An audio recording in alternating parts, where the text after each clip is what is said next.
Here's what the report comes down to. If it's 90 degrees one day and you live outside the city, your thermometer will read 90 degrees. But if you're one of the 86,000 people that live in certain sections of Baltimore, the thermometer will read 100 degrees.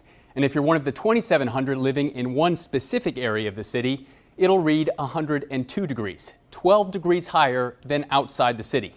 The main reason for the variation, a lack of trees and city parks.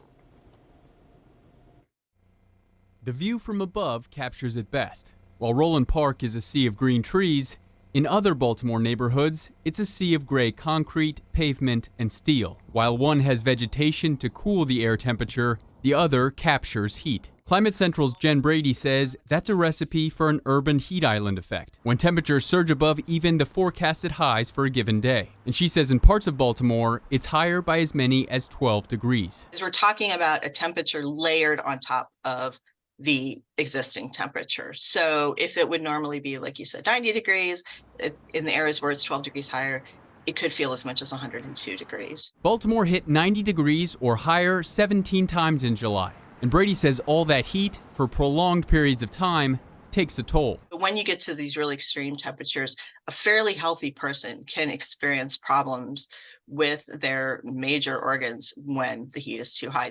Dr. Tamara Green, the City Health Department's chief medical officer, says when those feel-like temperatures hit 105 degrees or higher, the health commissioner issues a code red extreme heat declaration. Green says one of Baltimore's biggest risk factors, a lot of older homes without air conditioning. And air conditioning can definitely play a factor in being able to regulate your temperature and decrease your risk for heat exhaustion and heat stroke. Green says the city's 12 cooling centers provide a crucial safety net for more vulnerable residents. We definitely have our systems in place that the cooling centers can be open, that water can be available to people, air conditioning can be available to people. A separate report from the First Street Foundation, a nonprofit focused on studying and communicating climate risk, shows that 200,000 Baltimore properties have a severe risk for heat. So what does that mean? It would indicate that Baltimore is on the high end of extreme heat exposure across the country. And we really just focused on additional cooling costs associated with extreme heat exposure. What Porter found,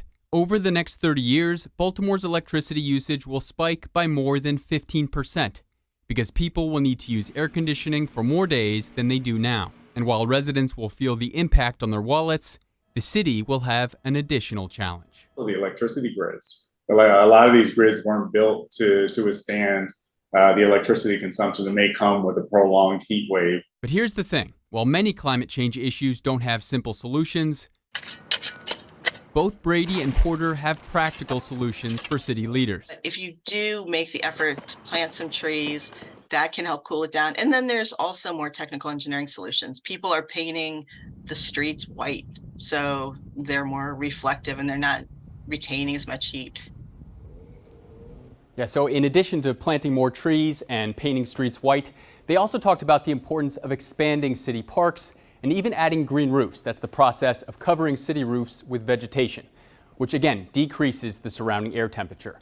Brady and Porter say if city leaders take these steps, a lot of these concerning variations in temperature can be minimized.